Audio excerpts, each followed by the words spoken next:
నీ మార్గమును యెహోవాకు అప్పగింపుము,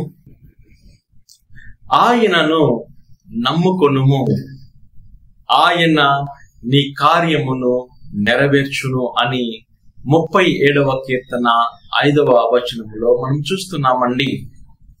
నీ మార్గమును యెహోవాకు అప్పగింపుము అంటే అర్థమేంటి? ఓ ప్రభువా, నేను జీవించే ఈ జీవితము నాది కాదు నాయన, నా జీవితాన్ని నీకు అర్పిస్తున్నాను నాయన, నా ఆత్మ శరీర ప్రాణమును నీకే సమర్పిస్తున్నాను నాయన అని మనము చెప్పగలగటమే నువ్వు యెహోవాకి నీ జీవితాన్ని అర్పిస్తున్నట్లుగా, అప్పగిస్తున్నట్లుగా ఈరోజు మనము గుర్తించాలి. నీ జీవితాన్ని యెహోవాకు అప్పగింపుము. పరిశుద్ధాత్మ దేవ, నా మాటలను, నా ఆలోచనలను, నా క్రియలను సంపూర్తిగా నీ ఆధీనములోకి తీసుకోదేవాని మనము చెప్పగలిగినట్లయితే మన జీవితాన్ని దేవునికి అప్పగించినట్లుగా మనము గుర్తించుకోవాలి. చాలా సందర్భములలో మనకు ఇష్టమైనటువంటి వాటిని మనము చేయడానికి ఆశపడతాం. ఏదైతే చేయాలనుకుంటున్నామో దాన్నే మనం చేస్తాం. మనకు నచ్చినవి మనం చేసినట్లయితే నీ జీవితాన్ని దేవునికి అప్పగించినట్లు కాదు.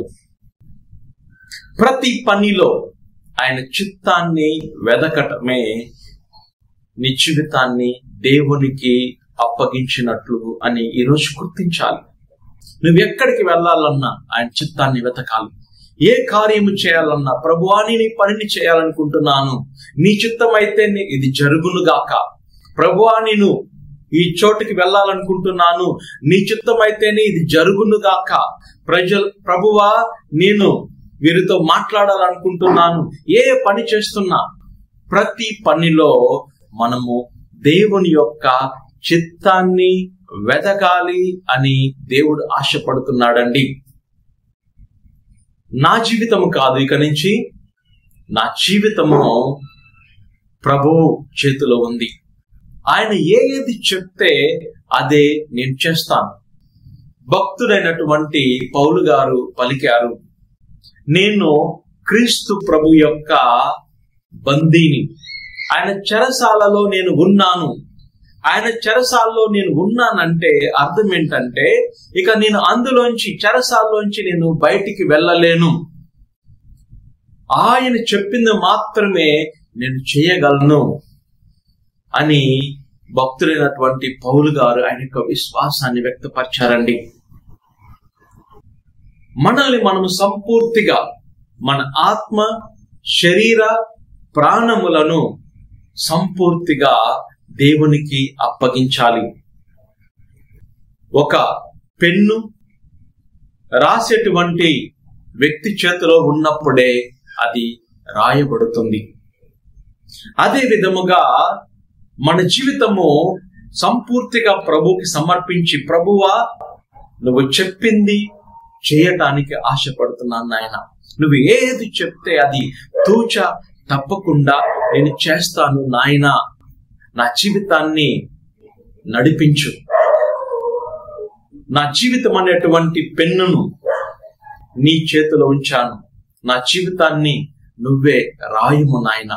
ఎక్కడికి వెళ్ళాలి, ఏం చెయ్యాలి, నా జీవితంలో నేను దేన్ని స్వతంత్రించుకోవాలి, నా జీవితము ద్వారా నేను ఏం చేయాలని నువ్వు ఆశపడుతున్నావు, అది మాత్రమే నేను చెయ్యాలి దేవా అని మనల్ని మనము సంపూర్తిగా, ఇక నుంచి నా సొంత ఆలోచనలు లేవు, ఇక నుంచి నా సొంత కోరికలు లేవు, దేవుని యొక్క ఆలోచనలే నా ఆలోచనలు, దేవుని యొక్క కోరికలే నా కోరికలు. క్రీస్తు ప్రభు వారు పలికారు, నాకు ఆకలిగా ఉన్నది, నా ఆకలి ఇహపూరితమైనటువంటి ఆకలి కాదు, దేవుని యొక్క సంకల్పమును, నా తండ్రి దేవుని యొక్క చిత్తమును నెరవేర్చటమే నా ఆహారం అని యేసు ప్రభు వారు పలికారు. ప్రతి నిత్యం ఈ లోకములో యేసు ప్రభు వారు 33 సంవత్సరాలు బ్రతికారు. ఈ 33 సంవత్సరాలు ప్రతి నిమిషము తండ్రి దేవుని యొక్క చిత్తాన్ని నెరవేర్చటానికై యేసు ప్రభువు తప్పించాడు.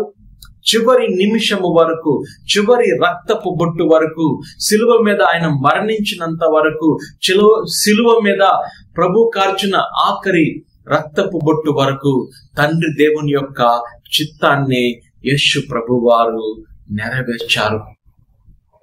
ఇలాంటి జీవితము ప్రతి ఒక్క విశ్వాసి జీవించాలి అని యేసు ప్రభు వారు మన నుంచి కోరుకుంటున్నారండి. నీ జీవితాన్ని సంపూర్తిగా దేవునికి సమర్పించు. కొంచెము సమర్పించటం కాదు, దేవునికి ఇష్టమైనవి కొన్ని పనులు చేయటం కాదు, సంపూర్తిగా మనల్ని మనము దేవునికి సమర్పించాలి అని దేవుడు ఈరోజు కోరుకుంటున్నాడండి.